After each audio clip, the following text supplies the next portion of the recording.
Israel है ना, ये लंबे समय से अमेरिका को कन्विंस कर रहा है कि ईरान ने न्यूक्लियर बॉम्ब लगभग बना लिया है। लगातार यूएन के अंदर भी नेतन्याहू जब जाते हैं तो अपनी तरफ से तस्वीरें दिखाते हैं कि सुनो, ऑलरेडी ये सेकंड स्टेज पार कर चुके हैं न्यूक्लियर बॉम्ब बनाने की, 90% तक इनका काम हो चुका है, जैसे ही पूरा होगा ये लोग बम फोड़ देंगे। यूएन की तस्वीर है ये नेतन्याहू की। नेतन्याहू बकायदा लोकेशन बता चुके हैं कि ईरान के पास यहां पर न्यूक्लियर बॉम्ब हो सकते हैं। इसका मतलब इनकी खुफिया एजेंसीज को ईरान के न्यूक्लियर प्रोग्राम का पता होगा, न्यूक्लियर प्रोग्राम का पता होगा। और न्यूक्लियर भाई ऑब्वियस बात है, न्यूक्लियर बम नहीं फटा और न्यूक्लियर फिजाइल मटेरियल रह भी गया, उस पर इनके बम जाकर फट गए। ये वो वाली बात है कि तुमने बम नहीं फोड़ा लेकिन बम फट गया वहीं, तो उसका भी तो रेडिएशन निकल के आ सकता है। इजराइल कहे कि मैंने बम नहीं डाला, न्यूक्लियर बम नहीं डाला, लेकिन उसके न्यूक्लियर बम को या उसके न्यूक्लियर पदार्थ को ही आपने फोड़ दिया, तो ईरान के अंदर ही रेडिएशन बाहर निकल आएगी। ये वैसी वाली स्थिति भी हो सकती है। तो ऐसे में ईरान जब इजराइल जब ये जानता है, बार बार वो ये मार्क करता है कि साहब ये तो दुनिया के लिए कर्स हैं, मतलब बकायदा नेतन्याहू लेकर बैठते हैं कि दुनिया के लिए श्राप है इराक, सीरिया और ईरान, दुनिया के लिए वरदान है बाकी देश। तो ऐसे में इनकी पूरी फितरत और पूरी नजर जो है वो ईरान के न्यूक्लियर प्रोग्राम पर बनी हुई है। पिछली बार इन्होंने बाइडेन को इस बात के लिए खूब समझाया कि साहब देखो ईरान हमारे लिए थ्रेट है। बाइडेन इनकी नहीं माने। बाइडेन ने हालांकि इनके समय में गाजा का अटैक जो हुआ उसके बाद में इनको परमिशन देनी पड़ी कि तुम्हें कुछ करना है तो कर लो, लेकिन ट्रंप पूरी तरह से जो इजरायली लॉबी है, ये येरूशलम पोस्ट की कटिंग आप देख रहे हैं नवंबर 7 2024 की, आईपैक करके एक कमेटी है जिसने ट्रंप को सपोर्ट किया था। और ये क्या है? Pro Israeli political action committee है। मतलब ये वो कमेटी है जो चाहती है, डिसाइड करती है, लॉबिंग करती है कि हमारा आदमी राष्ट्रपति बनना चाहिए। तो साहब इन्होंने ट्रंप को राष्ट्रपति बनाने में मदद कर दी। ट्रंप राष्ट्रपति बने तो देखो क्या होता है, अमेरिका में लॉबिंग खुलेआम होती है कि साहब किसको हमारा आदमी बनाना है, कौन राष्ट्रपति बनेगा, कौन सी कंपनी के लिए काम करेगा। तेल कंपनियों ने पहले वेनेजुएला ले लिया, तो भाई अब ये अपना हिस्सा मांगने आ गए कि सुनो तुमको राष्ट्रपति बनाया, हमने मदद की थी तो हमारे लिए काम करो। क्या काम करो? बोले चलो ईरान को मारो, क्योंकि वो अगर तुमने नहीं मारा तो वो हमारे लिए खतरा हो जाएगा, तुम्हें आज के लिए ही राष्ट्रपति बनाया था। कोई बात नहीं साहब। 21 जून 2025 को अमेरिका ने बकायदा B-2 बॉम्बर भेजे और ईरान के ऊपर उन फैसिलिटीज पर जहां न्यूक्लियर बॉम्ब बन सकता है वहां पर गोले गिरा दिए। इस पर सवाल भी उठा कि भाई ट्रंप ने डिसाइड कैसे किया कि युद्ध में जाना है मेरे को, लेकिन कर दिया। तो कहानी पीछे से थी, ये बात अब बहुत पब्लिक हो चुकी है कि अमेरिका के साथ हमेशा इजराइल का प्रेशर रहता है कि चलो भाई तुमको हमने राष्ट्रपति बनाया है, अब बम फोड़ने चलो। ऐसे में ट्रंप के ही एक मित्र जिनका नाम था लिंडसे ग्राहम, वो इस बार वाले युद्ध से जस्ट पहले, जिसको 25 दिन पहले वाले युद्ध से पहले वो सऊदी की यात्रा पर आए थे और इजराइल की यात्रा पर आए थे। यही है वो लिंडसे ग्राहम जो भारत विरोधी आदमी, 500% टैरिफ लगाने की बात करता है। एक तरह से नेतन्याहू ने पीटर हेगसेथ हो, मार्को रूबियो हो, लिंडसे ग्राहम हो, इन सबको साथ जोड़ के ईरान के खिलाफ कर दिया कि चलो साहब बम फोड़ने चलते हैं। कोई बात नहीं। तो कुल मिलाकर के सोचना इनका था, एग्जीक्यूट करने अमेरिका आ गया। अमेरिका जब एग्जीक्यूट करने आ गया तो अब सिचुएशंस क्या बनती हैं साहब? सिचुएशन ये बनती है कि अमेरिका अपने मित्रों को खोने के लिए मजबूर होता है। आप सोचिए, नाटो कंट्रीज इसके साथ हमला करने नहीं आए, लेकिन राष्ट्रपति चूंकि बिका हुआ है, असली में तो कॉम्प्रोमाइज्ड ये हैं जिनको खरीदा गया है उनके लिए काम करना है इन्हें।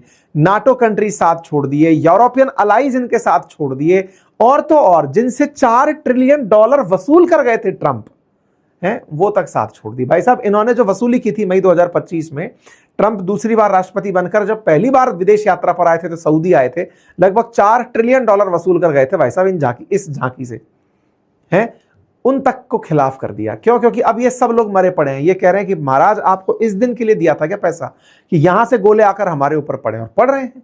सारा खेला इजराइल ने अपना राष्ट्रपति बना करके प्रॉपर तरीके से कर दिया। अच्छा साहब, अब दिक्कत क्या है कि इसका असर अमेरिका की इमेज पर और तरीके से भी पड़ा कि ईरान ने लोगों के दिमाग से अमेरिका का डर खत्म कर दिया। कैसे? आप सोचो कि जहां जहां अमेरिका के काउंसुलेट थे या एम्बेसी थी इस पूरे पश्चिम एशिया में, उन सबको एक एक करके निशाना बनाया। ये सारी तस्वीरें हैं। यूएस की तेल अवीव के अंदर अगर है वहां पर गोला गिरा दिया है। इसके अलावा ईरान का drone US embassy Saudi Arabia में है, वहां गोला गिरा दिया। ईरान ने जहां तहां इन्हें देखा वहां नुकसान पहुंचाने का प्रयास किया, और रही सही कसर स्ट्रेट ऑफ हॉर्मुज से पूरी कर दी। मतलब ईरान जिसके ऊपर ये डाउट था इजराइल को कि ये न्यूक्लियर बम बना रहा है, उस पर हमला करवा करके इजराइल ने अमेरिका की मजाक बनवा दी। अब अमेरिका इतना फ्रस्ट्रेशन में आ गया है कि वो खुद से ही डिसाइड कर रहा है कि सीज फायर है, वो खुद से ही डिसाइड कर रहा है कि हम युद्ध जीत गए, वो खुद से ही कह रहा है कि सब बढ़िया चल रहा है। लेकिन अमेरिका तो अमेरिका है, अपनी इतना ह्यूमिलिएशन जब पिछली बार जापान के समय हुआ था तो वहां बम गिरा था, तो कहीं ऐसा तो नहीं कि वो बदला लेने के लिए इस बार स्ट्रेटजी ये अपना ले कि इनके न्यूक्लियर साइट पर हमला कर दो। इसलिए ये सवाल बड़े बन जाते हैं, क्योंकि अमेरिका अभी भी इनके जो सुप्रीम लीडर हैं उनके साथ कोई बातचीत नहीं कर पाया है। सीज फायर खुद की मर्जी से किया है, ईरान का कोई उसके अंदर लेना देना नहीं था। ईरान तो अभी भी यही कह रहा है, अगर अमेरिका कुछ भी गुस्ताखी करेगा तो उसको हमारा भरपूर जवाब दे दिया जाएगा। और तो और इस पूरे कवायद में जब अमेरिका चिल्ला रहा है हम जीत गए, आज की डेट में हाइफा पर हमले होते हुए दिखाई पड़ रहे हैं। लेबनान, ईरान, यमन, इराक से कहां से हुए हमले ये नहीं पता। और रहा सहा कसर जो अमेरिका का फाइटर जेट कैरियर जो जहाज है अब्राहम लिंकन, उस पर क्रूज मिसाइल चलाई गई। बताई मतलब हद ये है कि ईरान अब वो मिसाइलें जो कि बैलिस्टिक ट्रैक कर लेता है उसके थ्रू ना होकर के पैरेलल जमीन के अपने ब्रह्मोस टाइप की मिसाइलें चला रहा है अब्राहम लिंकन पर, जो इनका एयरक्राफ्ट कैरियर है, और उसको निशाना बनाया जा रहा है। अगर उस पर निशाना वाकई में लगा तो अमेरिका का एक बड़ा नुकसान होगा। कुल मिलाकर जब आप इतने जलील हो रहे हो तो आप क्या कर सकते हैं। इस पर मैंने हालांकि पूरा सेशन आपको एक बार अपने जानकारी दी थी। मेरे सेशन में मैंने कहा था कि जब ईरान इस तरह से अनकंट्रोल्ड हो रहा है, ईरान पावरफुल नहीं हो रहा है, ईरान खत्म हो रहा है, लेकिन अब उसके पास में डरने के लिए या कहीं खोने के लिए कुछ नहीं है। सोमालिया के पास क्या है, किसी का भी जहाज लूट के ले जाता है। ऐसी स्थिति में ईरान अगर आकर बैठ गया है तो उसे खत्म करने के लिए, उसे एक्सट्रीम डर की भावना तक अगर ले जाना हो तो वो एक हमला कर सकता है। ये मैंने अपने सेशन में आपको बताया था। तो ऐसी बात अगर हम अपने सेशन में कर रहे थे और ऐसी ही बात तुरंत फिर निकालकर कुवैत भी कर दे रहा है कि सुनो रेडिएशन फट सकती है, तो ये वाकई में एक चर्चा का विषय है। आप और हमने ये बात ऐसे ही नहीं करी, इसके पीछे की कई चिंताएं थी, क्योंकि इस पूरे क्षेत्र में पश्चिम एशिया में बहुत सारे रिएक्टर्स हैं जहां पर यूरेनियम की वजह से बिजली पैदा होती है। वो रिएक्टर्स इजराइल में भी हैं, यूएई के अंदर भी हैं, तुर्की में भी हैं और इजिप्ट में भी हैं। इजराइल में तो जो नागेव न्यूक्लियर रिसर्च सेंटर है वहां पर माना ही जाता है दिमोना के अंदर कि यहां पर न्यूक्लियर बॉम्ब हो सकता है। और तो और ईरान के अंदर तो दुनिया को पता रख रखा है कि भाई साहब फॉर्दो, नतांज, ये सब वो जगह है, इस्फहान, जहां पर न्यूक्लियर फैसिलिटी है।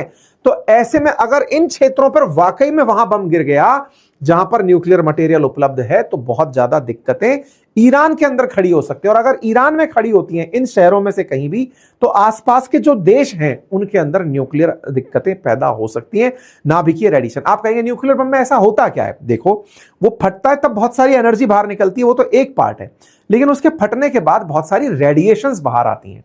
वो जो रेडिएशंस है ना, वो जानलेवा होती हैं, लोगों का जान ले लेती हैं। तो असल में अमेरिका अगर इनके न्यूक्लियर साइट पर, और हुआ भी है 21 जून को इन्होंने इसके फॉर्दो, नतांज, इस्फहान, इन्हीं न्यूक्लियर साइट्स को निशाना बनाया था। ये तो भला हो कि वहां से रेडिएशन बाहर नहीं निकली, क्योंकि उन लोगों ने 80-80 फीट से गहरे गड्ढों में उस पूरे सिस्टम को रखा हुआ है। ऐसे में अमेरिका की मार्च 21 के अंदर भी ऐसी ही स्ट्राइक नतांज न्यूक्लियर फैसिलिटी पर हुई। अगर ये एक भी चीज उस जगह हिट कर गई जहां न्यूक्लियर बम है या फिर न्यूक्लियर मतलब फजाइल मटेरियल, विखंडन योग्य पदार्थ रखा है, तो ये दुनिया के लिए एक मुसीबत खड़ी कर सकता है। ऐसे में अगर ऐसी स्थितियां वाकई में पैदा कभी हो जाएं तो साहब क्या करना चाहिए? तो देखिए साहब, खुद मिलाकर बात यह कि रेडिएशन से बचने के तरीके हैं कि आप खिड़की दरवाजे बंद रखें, खुले में ना घूमें, अंडरग्राउंड फैसिलिटीज में खुद को रखें।